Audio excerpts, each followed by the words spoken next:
7 minutes, and a group of British parents who believe social media might have played a part in the deaths of their children have returned home from the United States after holding protests last week in New York to campaign for better online safety. The four families were joined by hundreds of people in New York as they handed a petition to Meta, which owns Facebook and Instagram. We're joined now on the sofa by Ellen Room, who believes her son Jules died after an online challenge went wrong, and by Lauren Lefebvre, whose son Breck was murdered in 2014 after being groomed online. Good morning to both of you. Thank you so much for coming in, and thank you for letting us come with you.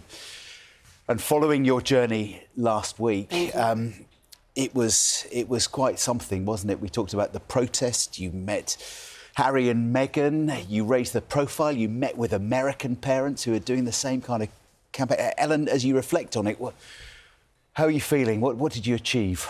It was emotionally very draining. We all said, you know, it's a lot to take in. There's so much grief, and although we were trying to find the right word. Lovely seems wrong, but, you know, to meet other bereaved parents, the US, some that we've spoken online to and so on, so it's nice to meet them.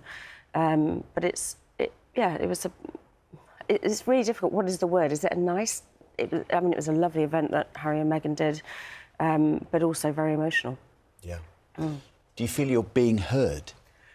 I don't know. We haven't seen any change yet, so it's all very well talking about it, but until things change, you know, is there any movement forward? We need that to happen.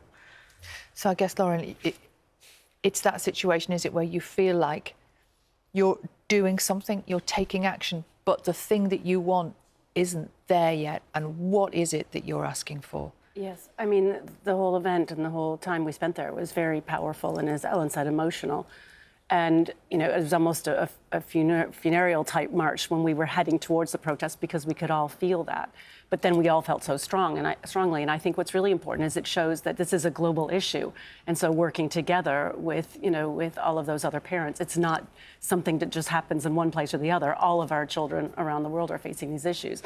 And there was one point, so I was holding up one of our posters, just looking up at that big building, who obviously profits so much from our children's addiction to their platforms. And, you know, it was really difficult. It felt powerful, but I wanted to be heard. And at the end of the day, I want proof, as Ellen said, that what we're doing is working, and we want to know that we're being heard. We want to know that changes are being made for our children to be safer. Lauren, people listening to you will hear your accent. You're originally from North America, then you moved here to the UK. Yeah, I moved in '97. So. And so for you, there was this additional aspect that you were alongside American, Canadian parents fighting for the same thing, who'd all gone through the same thing, that kind of international solidarity. Yeah, I felt that was really special, collaborating together, and we were, you know, all these collaborations with you helping us talk about our stories, Archewell Foundation, you know, helping to bring about, you know, the awareness. It's also important that we're talking about it. But for me, I think it didn't feel like home anymore. This feels like my home, and I think what's really important is that we recognize that we need to make changes for all of our children. The pictures we're seeing at the moment, there's you in the shot, Ellen. Was with, this is the event that was organised by Harry and Meghan, the Duke and Duchess of Sussex's Archewell Foundation, on the rooftop of a skyscraper in Manhattan, where they displayed images of all your lost children on these giant smartphones. And one of the things, Ellen, that you in particular have been campaigning for is that parents should have the right to access the data from their children's social media and online accounts, so that you get answers, because you don't know what had happened to Jules, what he'd been looking at, because you can't get that information. And isn't that wrong? And I had another mum contact me this morning, actually. She's 12 weeks into her journey after losing her son, Ollie, and she said to the police, you know, we can't need to access the data, and they've said it's in a queue. And I'm thinking, it's going to be too late, you know, and I've said, you know, I'll help you preserve that data. But it needs to be, when a child dies, that information is preserved and requested. So you've got somebody else going through the same thing that's going to end up like me without that data, and that's just wrong. I was standing right next to you when you were talking to Prince Harry about exactly that Yes. thing. And then shortly afterwards, he had a little chat with us. It was away from camera, but he agreed to it being recorded as audio. I think we can play now, because clearly what you said to him struck a chord. Let's listen.